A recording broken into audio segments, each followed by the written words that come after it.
안녕하세요. 설탕이들 백설마녀입니다. 네, 오늘 영상의 주제는요. 바로 친구에게 살 빼지 말라고 말하는 여자들의 심리에 대해서 말해보도록 하겠습니다. 친구의 심리에 대해서는 처음 얘기해보는 것 같아요. 이런 경우가 있잖아요. 통통해도 맨날 예쁜 연애하고 항상 남자친구가 끊이지 않는 친구들 정말 많이 봤어요. 그런데 그런 케이스가 아니라 첫 번째로 어떤 여자가 과체중이에요. 그리고 두 번째로 그 여자는 자기 인생에 남자가 생기지 않는 것에 대해서 굉장히 고민이 많아요. 세 번째로 그 여자가 다른 여자친구들한테 상담을 합니다. 아, 역시 내가 살을 빼야겠지? 라고 얘기했을 때 돌아오는 답변이 야, 살을 왜 빼? 지금 이 모습까지 귀엽게 봐주는 사람이 정말 널 사랑하는 거야. 그런 사람 만나야지. 라고 하는 사람을 본 적이 있거든요. 근데 여기서 그렇게 대답을 해줬던 사람이 며칠 전에 저한테 뭐라고 얘기를 했냐면 야, 걔는 살부터 빼야 남자가 생기지 라고 얘기를 했었어요. 실제로 두 사람 사이가 굉장히 둘도 없는 베프라서 깜짝 놀랐어요. 저는 그 전에 내가 뭘 잘못 들은 건지 아니면 지금 이 순간 내가 뭘 잘못 듣고 있는 건지 헷갈릴 정도로 황당했던 경험입니다. 근데 이렇게 듣기 좋은 말을 해주는 여자친구들이 세 가지 유형이 있습니다.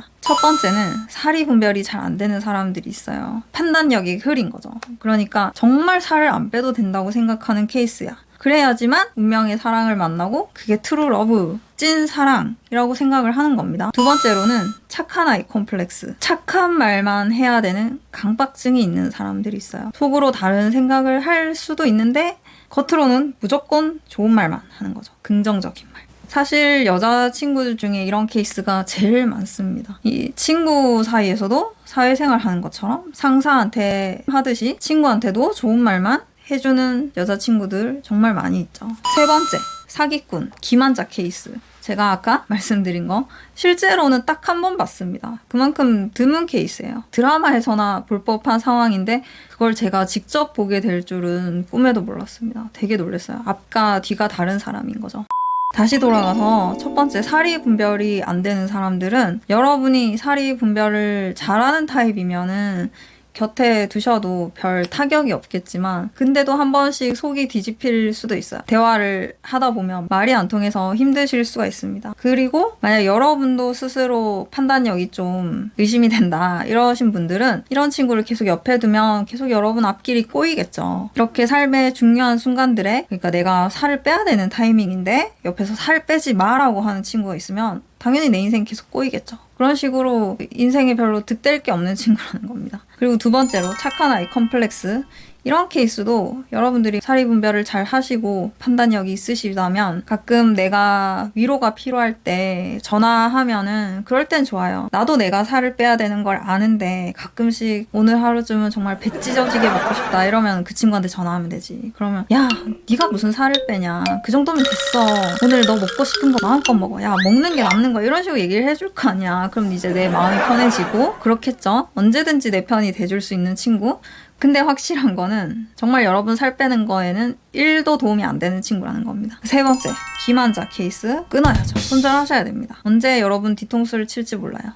그러니까 여러분이 만약에 과체중이다. 근데 못쏠이라거나 아니면 나도 좀 반반한 남자랑 사귀고 싶은데 이런 생각이 드시면은 살을 빼야죠. 근데 옆에서 살 빼지 말라고 하는 친구가 있으면 생각을 좀 해보시라는 겁니다. 이 친구와의 우정을 계속 유지를 해도 되는 건지, 제가 앞서 말한 그 세 가지 유형 중에서 어디에 속하는 친구인 건지를 생각을 해보셔야 돼요. 사실 이 세 가지 유형이 완전히 분리된 케이스보다는 좀 복합적인 케이스가 더 많을 것 같아요. 그냥 판단력도 좀 흐리고 솔직하게 말하는 거에 두려움도 있고, 그런 친구들은 착하긴 한데 여러분 인생에는 별 도움이 안 될 거다, 뭐 그런 결론이에요. 친구가 무조건 인생에 도움이 돼야 되나요? 라고 하시면 거시기 하지만 진짜 여러분 인생에서 중요한 타이밍, 중요한 순간들 앞에서 자꾸 여러분의 판단력을 흐리게 할 수가 있다는 겁니다. 여러분이 내 스스로 판단력에 자신이 있다면은 그런 착한 친구들을 계속 가깝게 두셔도 되겠지만, 내 판단력에 조금 회의감이 든다, 내 인생이 계속 안 풀리는 것 같다 이런 생각이 드시면은 조금 더 똑부러진 친구들을 가까이 하셔야 되는 타이밍이 아닌가라는 생각이 듭니다.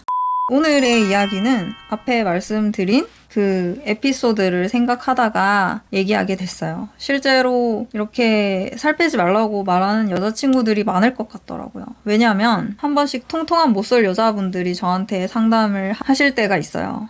언니, 어떻게 하면 제가 남자를 사귈 수 있을까요? 제가 살 빼세요. 이럽니다. 그러면은 제가 정말 생뚱맞은 말을 꺼낸 것처럼 되게 놀래는 친구들이 있어. 그래서 그런 반응을 볼 때마다 저는 어떤 생각이 드냐면, 아, 이분은 어떤 인생을 살아오셨길래 지금까지 이런 말을 아무도 안 해준 건가? 내가 처음으로 얘기하는 건가? 라는 생각이 들 정도로 놀래시는 분들이 있습니다. 처음에도 말씀드렸지만 통통해도 남자가 끊이지 않는 친구들 정말 많이 있어요. 근데 본인이 그런 케이스가 아니라면 일단 살부터 빼시는 게 맞습니다. 그게 순서예요. 단순히 외형만 바뀌는 게 아니라 그 살 빼는 과정에서 생각이 정말 많이 바뀌어요. 이거는 경험해본 사람들만 아는 거죠. 선생님 영상을 보고 제가 50kg를 뺐습니다. 라고 연락이 오는 남자 설탕이도 있었어요. 진짜 감동이었습니다. 그전에도 몇 분이나 저를 보고 10몇 킬로 뺐다 이런 분들이 계셨는데 50kg를 빼셨대요. 정말 멋지다고 말씀드렸어요. 앞으로 뺄 살이 더 많다고 하셨지만은 저는 해낼 수 있으실 거라고 믿고요. 여러분도 살면서 이런 멋진 경험 한 번쯤은 해보셨으면 좋겠습니다. 그 성취감이 정말 사람을 반짝반짝 빛나게 해주고 더 매력적으로 보이게 해주거든요. 제가 어쩌다 보니까 주기적으로 다이어트 자극 영상을 찍고 있는데요. 사실 굉장히 어려운 일인 건 맞지만 그만큼 너무 중요한 내용이기 때문에 이렇게 주기적으로 말씀드리는 겁니다. 우리 설탕이 분들 모두 다 건강하셨으면 좋겠고요. 앞으로도 다이어트 성공하신 분들은 DM이나 댓글로 계속 알려주셨으면 좋겠어요. 정말 들을 때마다 뿌듯하고 감사하게 생각하고 있습니다. 그럼 오늘 이야기도 공감하셨다면 좋아요와 구독 눌러주시고요. 알림 설정은 사랑입니다. 그럼 우리 다음 시간에 다시 만나요. 안녕!